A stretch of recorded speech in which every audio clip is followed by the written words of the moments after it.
hippie or anything like that. I'm just mostly a psychedelic shit talker. I write a column on the excellent psychedelic information site, airwood.org. Just give it for Airwood. They don't pay me either, but I love them. And I write a column called Tea Time, Psychedelic Musings from the Center of the Universe. Every month I get to write about this, and sometimes this gets passed around on the internet, and so I get invited to talk at live things like this, and here we jolly well are. And today I'd like to talk to you about some of the different psychedelic paradigms, some of the different myths and models that people have used over the years to sort of conceptual frameworks around which they could start to contextualize their psychedelic experiences. I'm going to take you on a little mini tour, by no means complete, of some of the different stories that we've told ourselves about what the psychedelic experience is, what it means, what it might be useful for, and what it might imply about the structure of the universe, or at least the structure of our own minds.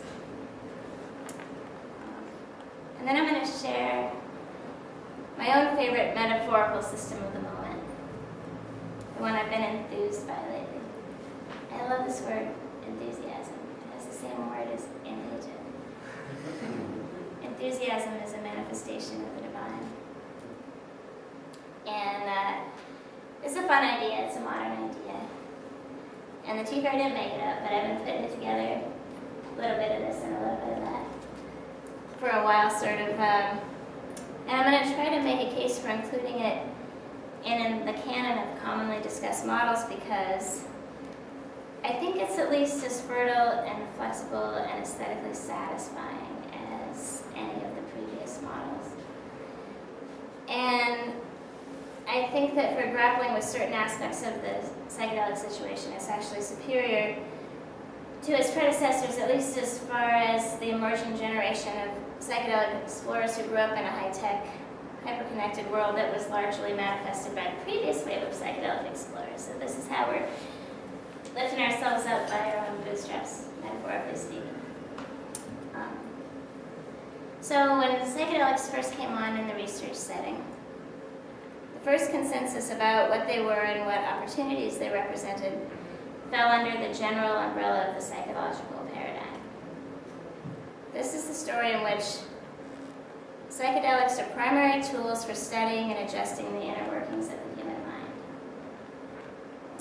And of course, this is actually not the oldest model, but I'm going to try to talk about it in the order that we took them on in the Western context, because these models don't actually replace each other, and we'll get back to this. But instead of replacing one another, these models sort of overlay one another.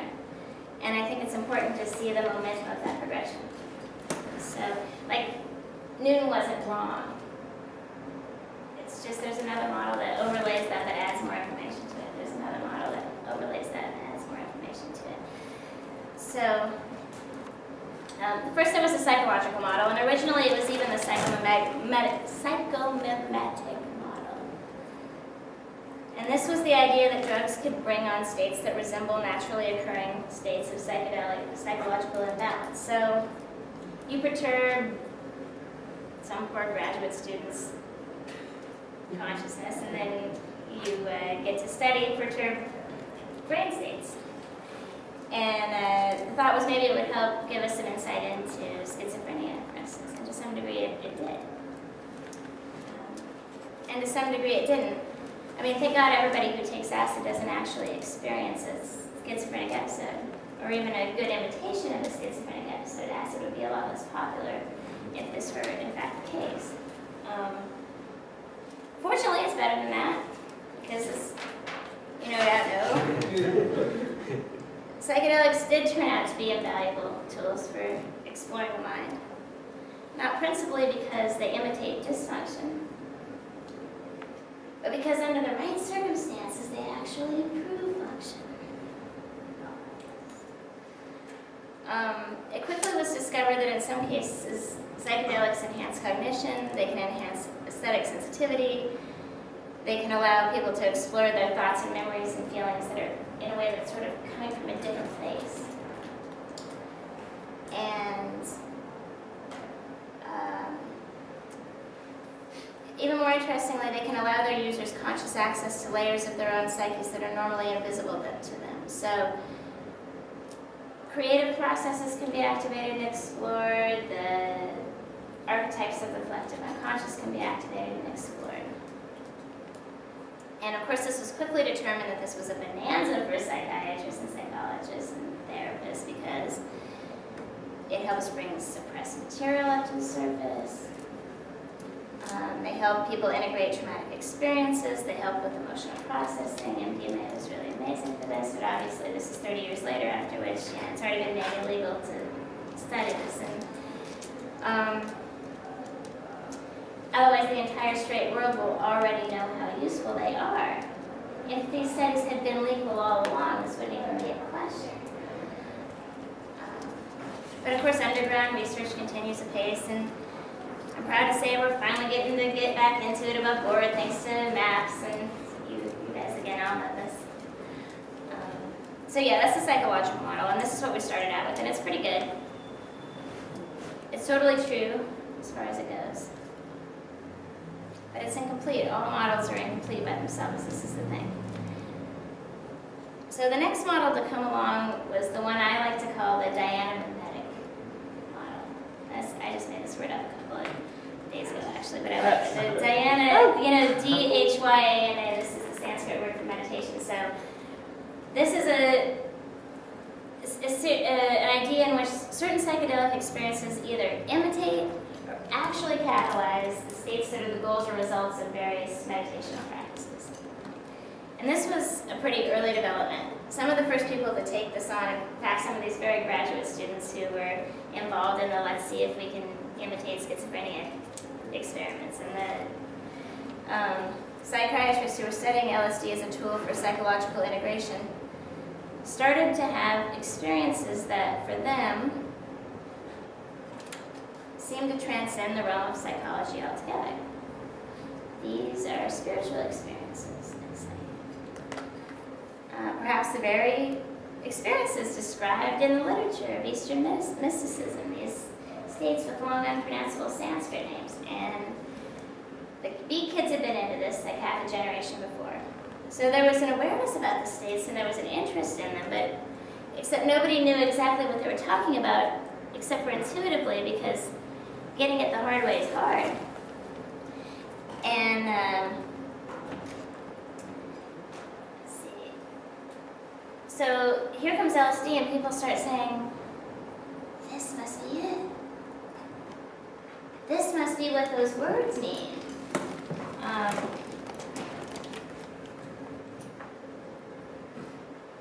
Shunyata, Nirvana, Moksha, Satchidananda, Satori, there's lots of subtle variations on these things, and the description of these experiences by the people who had actually had them really did sound very much like people's description of their acid trips.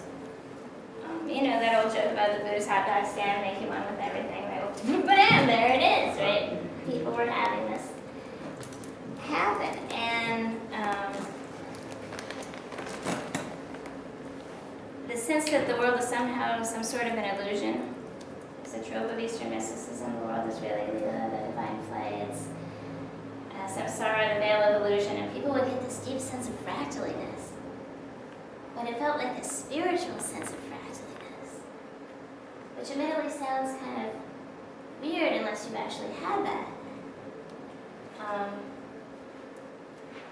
But like I said, there it is, and so some Buddhist scholars naturally said, oh, this is like Ender's Net. This is the Buddhist image where the universe is like a multi-dimensional spider web covered with dewdrops, and every droplet reflects all of the other dewdrops in it. And it's essentially a fractally nature thing. And so these images really resonated for people, and people were attaining these very high states, so to speak.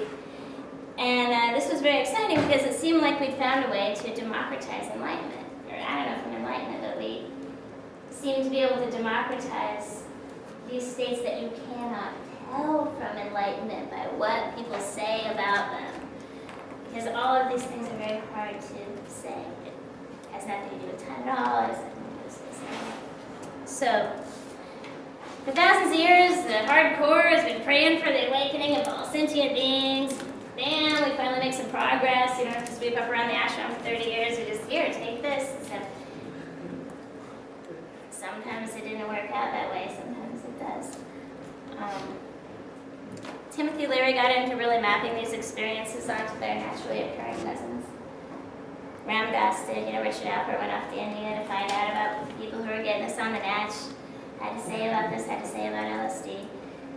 And along with Ralph Metzner, they wrote the book Psychedelic Experience, which was based on the Tibetan Book of the Dead.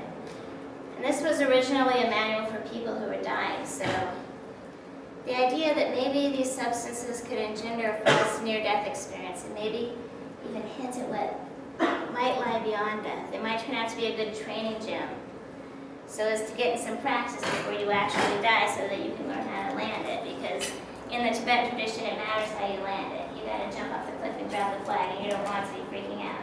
So, maybe we can get in some practice for this. This was another model. And it's not just Eastern-minded people who reported having spiritual experiences. Of course, Christians did, Jews did, Muslims did. In fact, the famous Good Friday experiment, Teafaerie and Walter Pahnke in 1962, you probably know about this, the double-blind psilocybin study, where they were just talking about this. They gave half of them psilocybin, half of them like a buttload of niacin, and put them in a chapel in Boston. And all of the psilocybin people pretty much said that they had a genuine mystical experience, and these were graduate divinity students. These are people who thought about this kind of thing. And actually, this was Rick Doblin. Rick Doblin went and tracked this down 25 years later and found most of these people, and they still said, most of them said this was the top 5 of the top very most spiritual experience I've ever had in my life. So this happens. This is one of the things that happens. And so, first we had psychedelics as a psychological tool. This is me. And then we have psychedelics as a sort of spiritual accelerant. This is me as God, me as the universe. It's still basically me. It's just I'm everything. And then you have the shamanic model, which is actually the oldest model. It goes back thousands of years, though we sort of came to this later in the game. And this model is still prevalent in most of the primary cultures that actually use psychedelic medicines. Most of them anyway. You get this with ayahuasca, you get it with iboga, you get it with San Pedro, peyote, even mushrooms before we messed it up there. Was, Maria Sabina said we ruined the mushroom, that it could be used for healing until suddenly it was full of all the science fiction stuff from Western people. But basically the idea was that this could be used for healing, that the states that these opened us up to were healing modalities. And they're also considered to be doorways into the spirit world. In the shamanistic model, it's a model about a relationship. This is a relationship, or it's a set of relationships. So the plant itself is often talked about as if it were a sentient entity. And it seems perfectly obvious to the practitioners of this traditional mode that this is in fact the case. That they have a relationship with the plants, that they have a relationship with the plant teachers, that they have a relationship with other entities that occur inside of this thing for them. And many shamans claim to be in touch with the dead, particularly the tribal ancestors, and also other spirits that they seem to be able to cajole or command into doing their bidding, for good or for ill. Shamanism can be used for evil. This is a new one. It's spiritual, it's holy, but you can throw little darts at each other.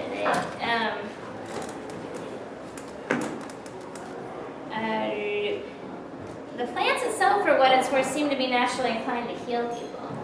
But the entities can occur as helpful, neutral, or malevolent, but can be tricksy, which is one of the reasons that in many cases, especially before it became a tourist thing, where crazy tourists actually want to take ayahuasca for fun or for some kind of experience, it was mostly the shamans who would actually do this, unless there was actually a real need for the person to go in with them. Sometimes there is. They didn't want to. if the shaman could just do it, they should do it. You don't necessarily want to go in there unless you have to. And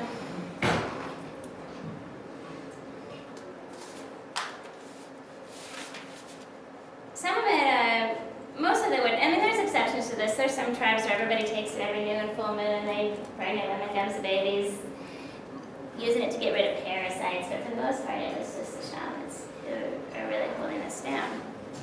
And they're using it as a tool to accomplish a specific task.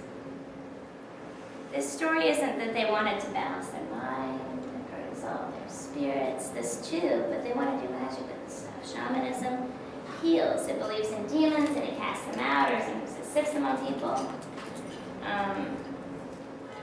It sees the past, it sees the future, who slept with whose wife, how's the hunt going to go tomorrow, is the sick person going to die? If they're not going to die, what can we do to help them? You know, what kind of medicines would be good for them? What kind of treatments would be good for them? And the shamanic model, the plants are actually the doctors, or sometimes the spirits that are involved in the plants are actually the doctors, and the shaman will just act as the intermediary. Some people say shamans can astral project. They fly over to the other village to see if the baby was a boy or a girl. And again, I'm not saying I believe any of this myself. I don't disbelieve it. I'm just presenting this as a model. This is another vision of how this thing works. And for the most part, in shamanism, there's magic and there's entities, and it's mostly used to heal. But sometimes shamans have little wars amongst themselves, and they shoot little darts at each other and stuff. Because in their model, it's a relationship. It's an ecology of spirit. And there's a lot of different energetic niches. And the shaman is a player in that. And he or she has to make allies and pass tests and gain levels, which this brings me to the new paradigm that I wanted to share with you. So I'm going to take you on a little tour of an extended metaphor. There's what you do with a lot of things.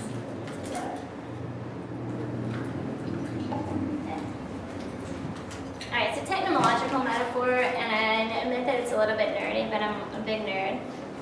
And I'm also a big head, and I found that for me personally, emerging technologies are a rich source of terrific conceptual and linguistic tools for trying to wrap my mind around the mystery of the psychedelic experience. And I'm not the only one, obviously. Terence McKenna, I said that the only difference between a drug and a computer is that one of them is too small to swallow. And that was in, 1999, so I think we're there now. Timothy Leary said that LSD is the PC of the 90s and told people to turn on, boot up, and jack in. And when it comes right down to it, pretty much everybody who talks or thinks in depth about brain potential these days ends up drawing technological analogies at some point, because while the brain is emphatically not a computer in the naive sense, it does actually process information in some of the same ways. Or maybe it's going to turn out that it does it in totally different ways. But very few of us are neuroscientists. Some of you actually are. But almost all of us use computers, and we vaguely understand how they work. And we built up a whole language around that,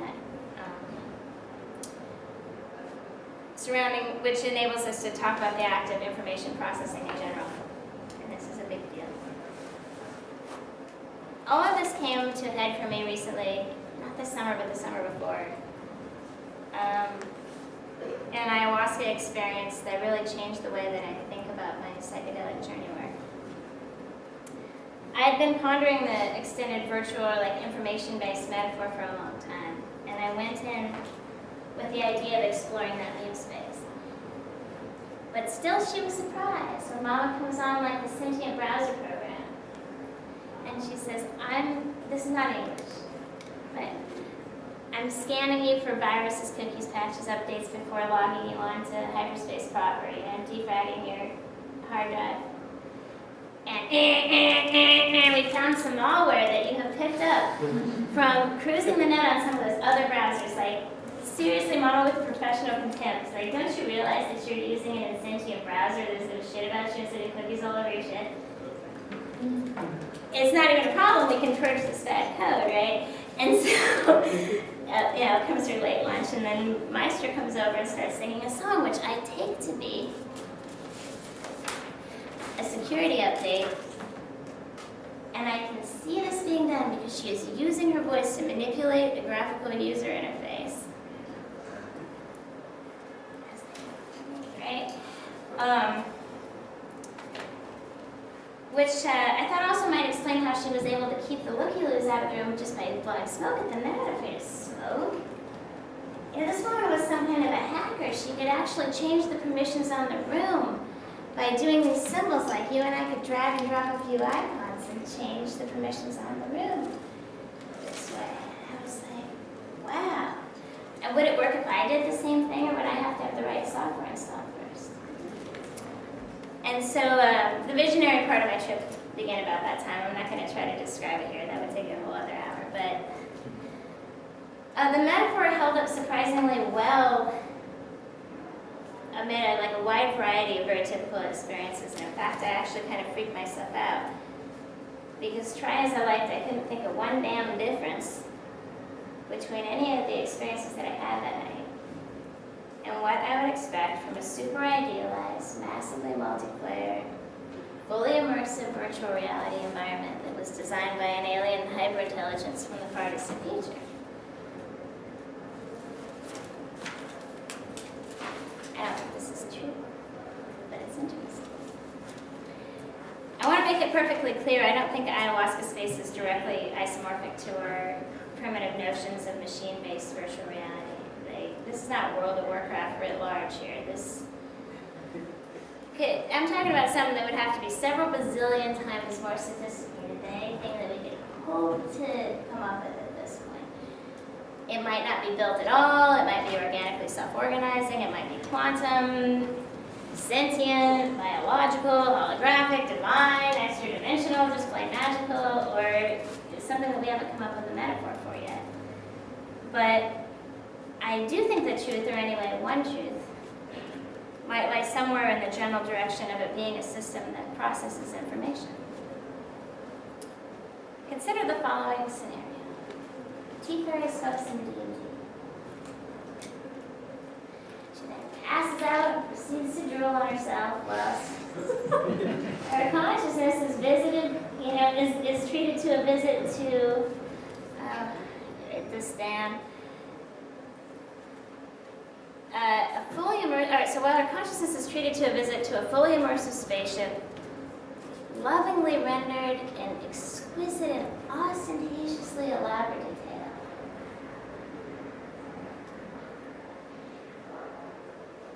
the mind's eye resolution is far sharper than my normal vision. This makes this look like a grainy-ass hologram. No, really. And my avatar can move around inside of this environment, which is clearly been designed by a master artist in a self-consistent but surprisingly alien aesthetic style. I mean, this is art. This is developed by a consciousness that is thinking about it. This is not just iterative patterns. This is high art. This is super detailed. It's aesthetically composed. And it's much, much better than the most awesome thing that I can consciously imagine, except it has absolutely nothing to do with my imaginal style at all. It's really, really, really, really alien. And speaking of which, there seems to be a number of interactive crew members on board. So, what could be happening here? Explanation number one is that it's real. It sure can seem real. So much so, like I said, what we're pleased to call reality is made to look like a grainy hologram by comparison. I have trouble believing that I'm actually being abducted and taken to a place that's a certain distance from my body in space, though. I mean, through what sensorium am I then perceiving things? Whence this spirit body that can move around in this space, that doesn't need to breathe, that can fly, that can occasionally be operated upon?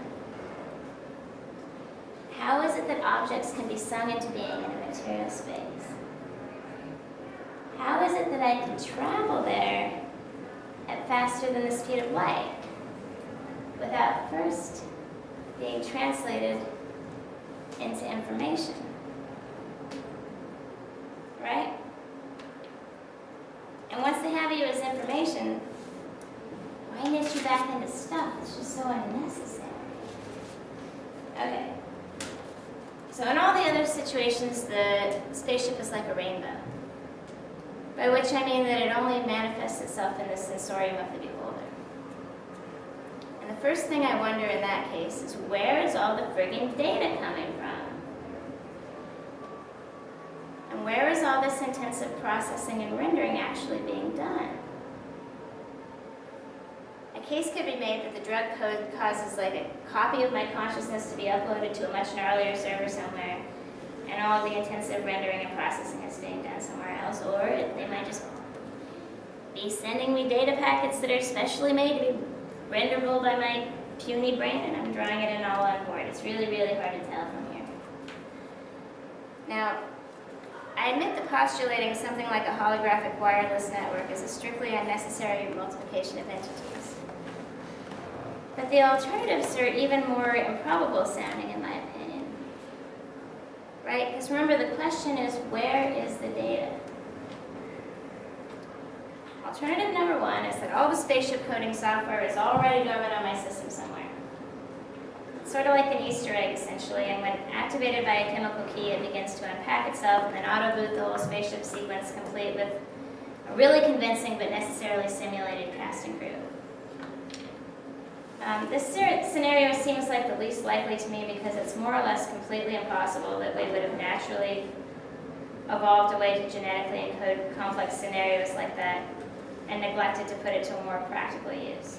I mean, really, like fairy spaceships, I bet it would take thousands and thousands of years of selective breeding to naturally hardwire a single image. And in fact, I'm going to go out on a limb here that say there's actually no way that a zipped up virtual spaceship is ever going to end up on our genome by accident.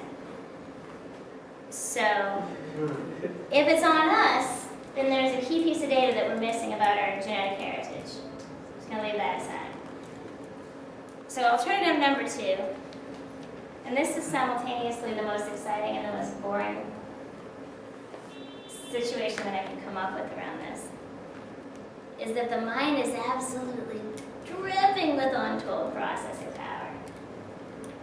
In fact, I can instantly generate a full-scale masterwork spaceship from scratch, complete with all the trimmings.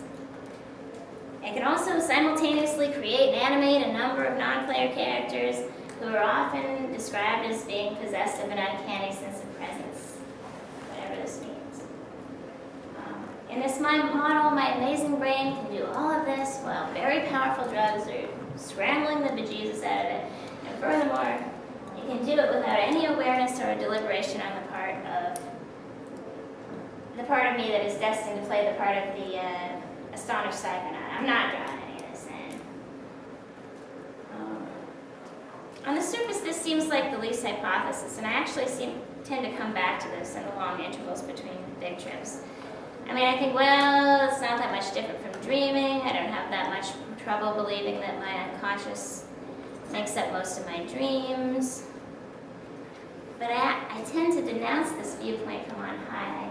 I actually have fantastic recordings of myself that say, I am looking at this stuff right now, and I'm telling you, the person that you and I think of as ourselves in no way is generating all this content this fast. That'd be like saying that we were making all the cool art that's ever happened in the world like about 1 second without even thinking about it.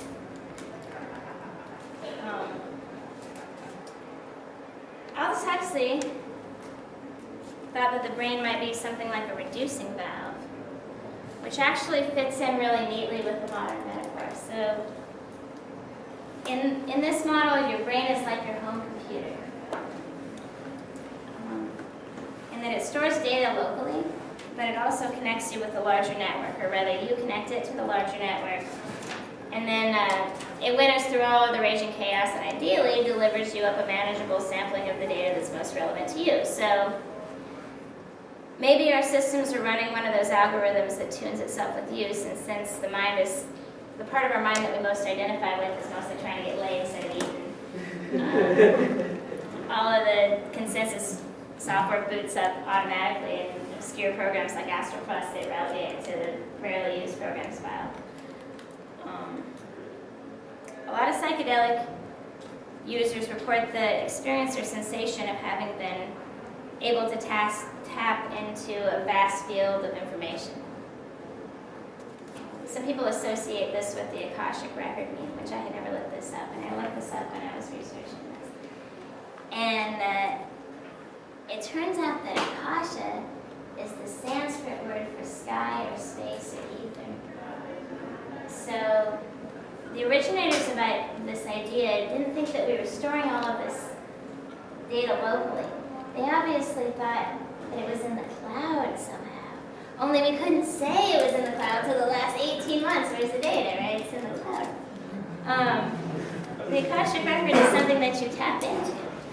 It's everything that everybody does is supposedly uploaded to this thing in the Lucky Access, so you can relive their whole life or past lives, other people's lives, download teachings. Greek logos is kind of like this, the collective unconscious, but again, where is the data? Is it distributed throughout the network? Is it in the cloud? Once you start thinking of psychedelics as a technology that alters and augments the human operating system, a whole bunch of loose analogies and isomorphisms start presenting themselves. So, psychedelics can give you more processing power and a better connection. You can soup up your 3D card. Maybe there are different servers out there. Maybe there's viruses too, like the ones that Mama helped me delete last summer. And let's see, if it was imagined to be a case of as above, so below, what else would you expect there to be? Search engine, games. Plus, there'd have to be some kind of intelligent agencies. Even my phone has an AI now, right? There would have to be a number of different smart subroutines possessed of varying degrees of autonomy. Could a coral reef be a router? Could the Amazon for the sun? I don't actually have theories about this. But a virtual interface would allow entities to interact with one another even though the parties involved were very far apart and perhaps even physiologically incompatible. So if I wanted to talk to something that lives at the bottom of an alien ocean, for instance, meeting in a shared virtual space would obviously be the way to go. Going there would be really, really inefficient. Perhaps each of us would see the scene through a different filter, so maybe they would see me as whatever passes for aliens and, you know, their science fiction, whatever's like their science fiction. But they can still operate on me because of this really sophisticated graphical user interface. It's always gone to me how Hollywood alien this stuff is. It's like, this is what we would draw in for this. And yet, I bet there must be a way to create and share art in psychedelic hyperspace, because I just can't believe that it's less cool than the internet. We can make and share art in there. This must be doable. I certainly see a lot of art. Of course, this whole line of thinking would require an instantaneous non-local connection to make it work. You'd need Ansible. And this may sound implausible now, but we've only been at this science business for a couple hundred years, and it may be that there's a lot that we do not yet know about what's what.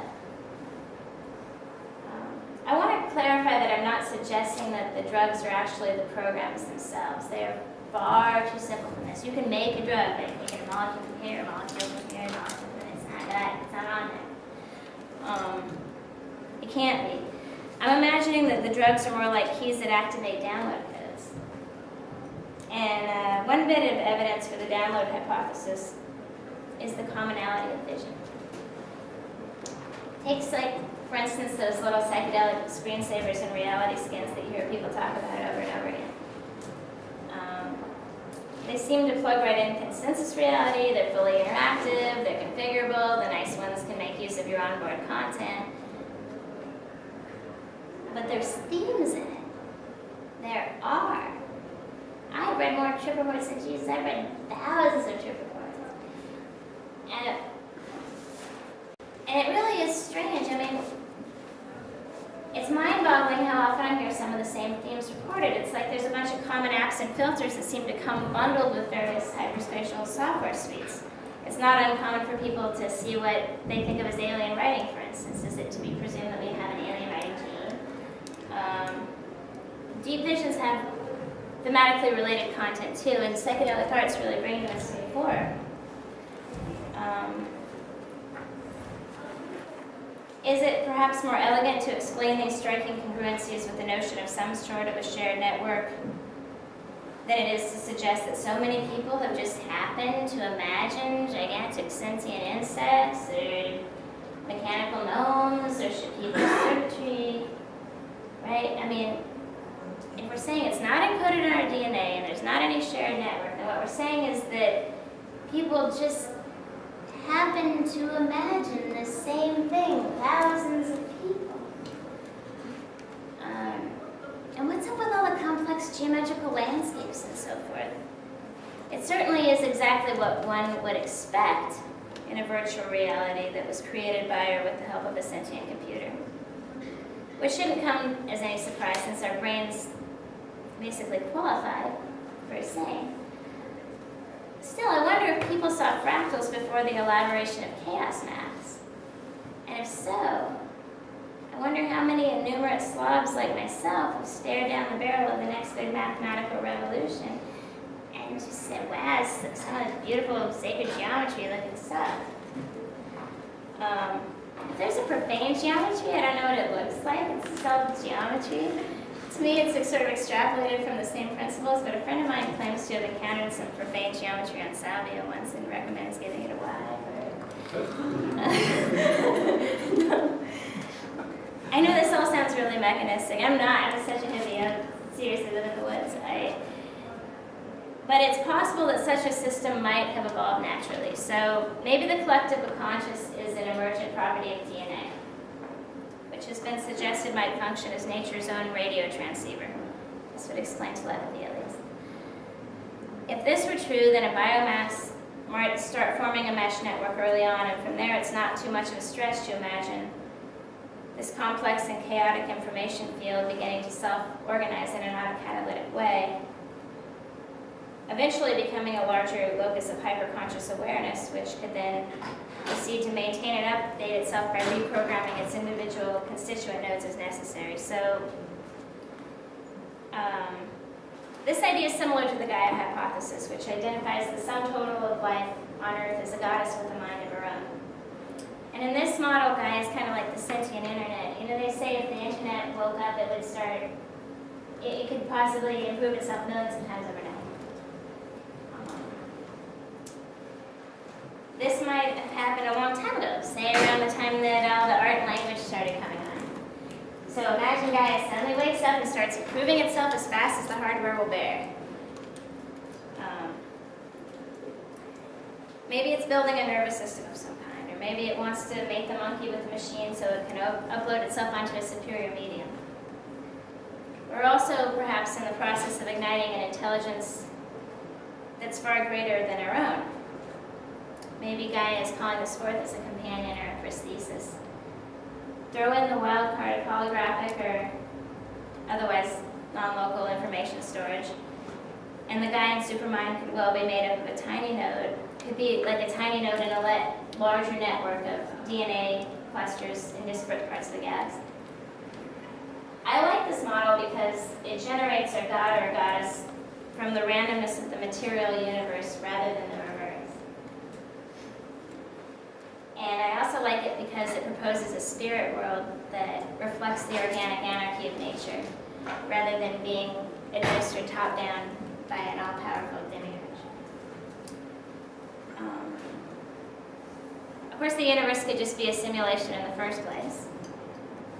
I know scientists are increasingly of the opinion that information is more primary than matter, and I don't pretend to know what this means, but it instinctively makes me feel hopeful because I would rather live in an intelligent universe made of code than the stupid and random quintessence of space dust that I learned about in my high school biology class.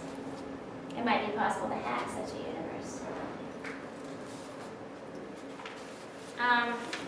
Most people actually do seem to believe that the universe is virtual, at least after a faction.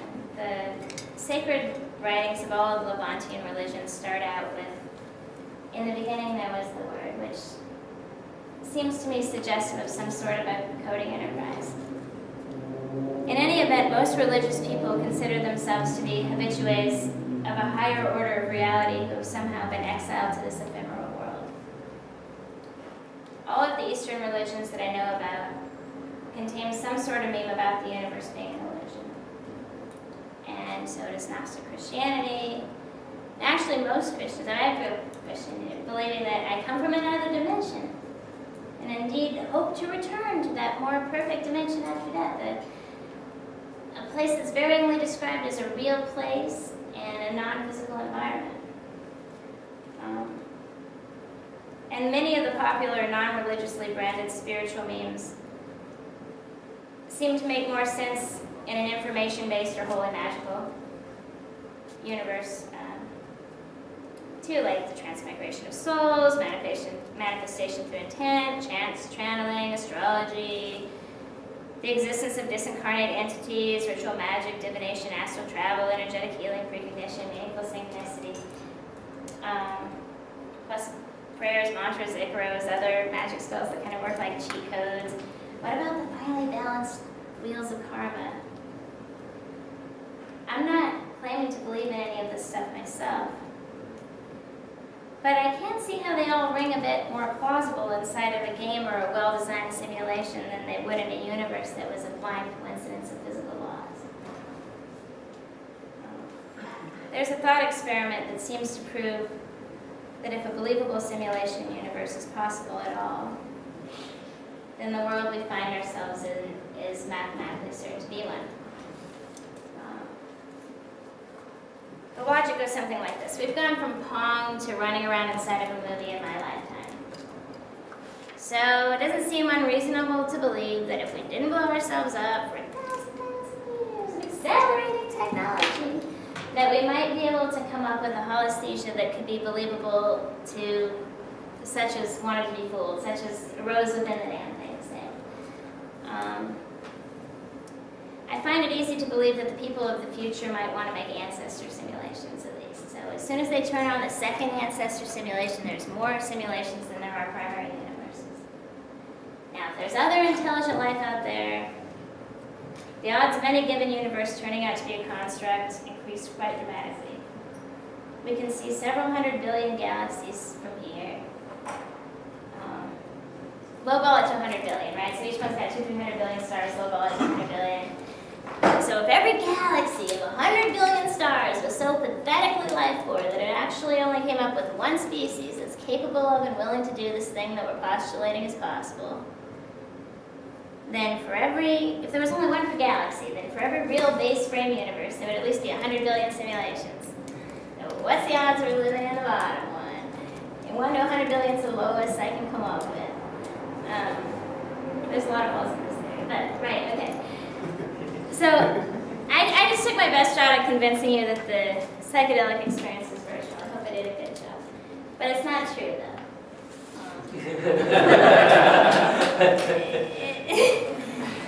No, it's no more true than any of these other paradigms that I've talked about. They're all true in the sense that they're all good linguistic tools for grappling with the psychedelic experience. They're all good metaphors.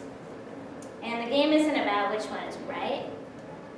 They're all right, and they're all wrong, too.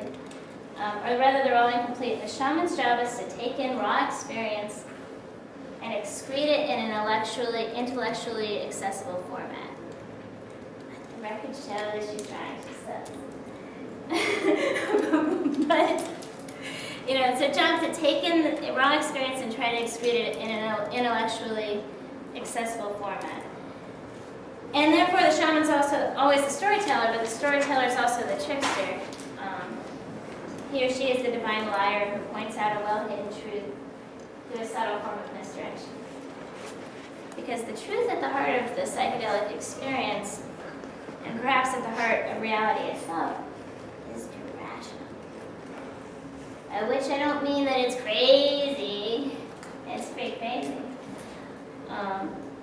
But what I mean is that it is literally not apprehensible by the rational mind. Like at all. Because because for one thing, it transcends all of the categories of thought upon which the fundamental assumptions of language are inherently and perhaps necessarily dependent. So how is somebody supposed to talk about something like this? This is a trick question, of course. And the trick answer is that you simply surround the truth with a loose patchwork of mutually exclusive metaphors. And then you tell people they're just metaphors. And you get them to try to hold as many of them in their head at the same time as they possibly can. It's like you're paper macheing around the truth. Here it is, you can't say it, but here's a point on a sphere, here's a point on a sphere, here's a point on a sphere, here's a point on a sphere. It's the thing in the middle of all this that is true. And as psychedelic explorers, I think we need to collect these models rather than trying to choose between them. I believe every time that we add a model to our library, it's like we've collected a power-up in the game of trying to figure out what's going on. We've collected a lens or a filter through which we can interpret various aspects of our experience. And you can switch them out, you can stack them up depending on what's most useful for you in your situation that you happen to find yourself in. So sometimes it's useful to think of life as a battle between good and evil. Sometimes it's not. It depends on who you are, it depends on how you think. So some people might experience their addiction as a demon. Some people might view the chemical feedback loop model. And both of them might actually be correct simultaneously, because the universe is everything at once. It's an illusion, it's a test, it's a trap, it's a school, it's a prison, it's a game, it's a work of art, it's a piece of music, it's a baby God growing up, it's physical processes running down, it's all and it's none of these things. It's the universe, it's irreducible. And the same thing holds true for the psychedelic experience. It's a doorway into the spirit realm. It's a healing modality. It's a communion with nature. It's a way to explore the structure of our own minds. It's a psycholytic tool. It's a way to process and integrate traumatic experiences. It's a method through which we can access the states associated with meditation. It's a path to enlightenment, maybe. It's a browser. It's a way we can access the larger network of consciousness and information that surrounds us and penetrates us. It's a way we can connect and share data with our own unconscious, with one another, with the plants, with the planet, with other organized intelligences that are either out there or in here, maybe even with God, and now we have another irrational term in the equation. And it just keeps going like that. And maybe we're going to keep coming up with new ones, too. And they're not going to be any better, maybe. They're not going to replace the old models.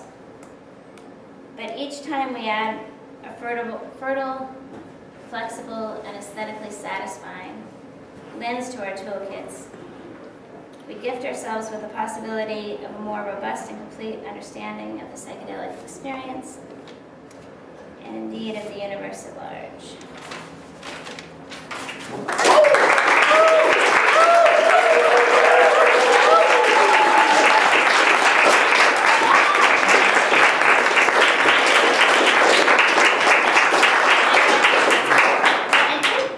Is it 4? If it's not, and then you can have questions. I didn't go long enough to avoid 3:57. I get 2 minutes. Okay, awesome. That wasn't videotaped. Can you get the text of that? Did you not? But you videotaped it. No, it's been videotaped. Oh, it is? Oh, sweet. Okay. Where can you find that? No, if you look at my X-Ray virtuality on Arrowhead, it's got most of the virtual over. Cool. I'm curious if you ever came across the scientific publication on supersymmetry and the vacuum structure. I've heard a lot about supersymmetry. Vacuum structures not very much. They equated the proportions and values of the motions of subatomic particles moving through a vacuum structure, and through an algebraic process laid it out into code, and they found error-correcting codes, self-correcting codes in the structure of the vacuum. No, but I'll track you down and you can link me. Yeah, Yeah, I can send you a copy of it on PDF, so Yeah. it's very interesting. Because I don't think this is true. I mean, I don't think it's really isomorphic to what we think of as virtual reality. It could be this magic, holographic, virtual, quantum, self-organizing, you know. But it processes information, it does. As far as that. I was just gonna say, like, it processes information as far as the concept of information processing means something to us. Right, yeah, no, right, exactly. It doesn't actually, but this is something we can say about it. Yeah. That's less untrue than some things we could say about it. Did you wear your rainbow hat today because you knew you'd be in front of Mr. Jones's rainbow paintings and they'd match? Oh, but all these people were my friends, Amanda and Anu and Michael and Miller. Nice to be surrounded by my friends' art. No, I used to have this all tied in, and I lived with it tied in all the time, and then I leaned up against a tree of little biting ants and the Amazon. I was sitting through it 6 hours of Mama going, I think you should make this really cool.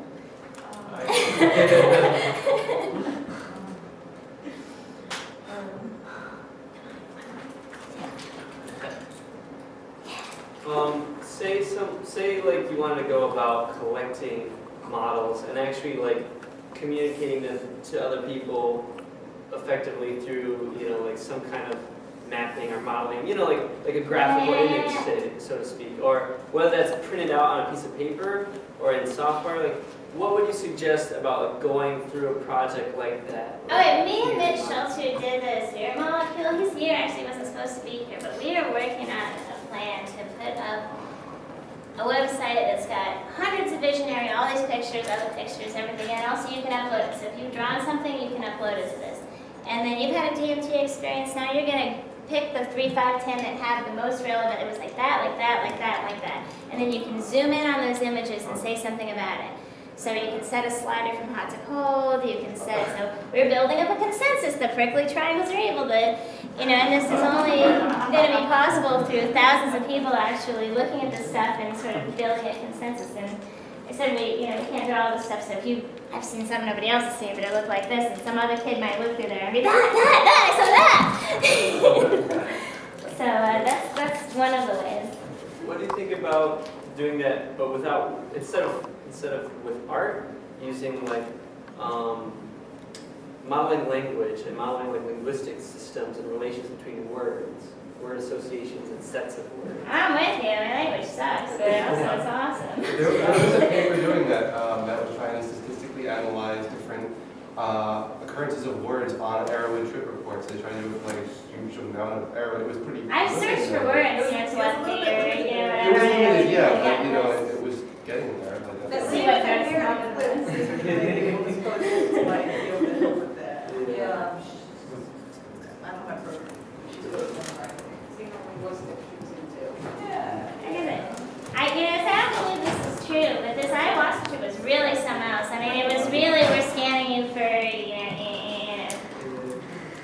you have been using it in a sentient browser that doesn't give a shit about you. It's leaving cookies all over your stuff. And it's like, oh, wow, okay, I've never heard this one before. So don't be afraid, but it's interesting. It's a piece of data. If you have anything, if you experience something like that, write about it, talk about it, and say, wow, this is something that has really happened for me.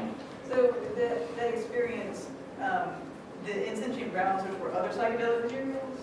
Or what were the other insentient browsers?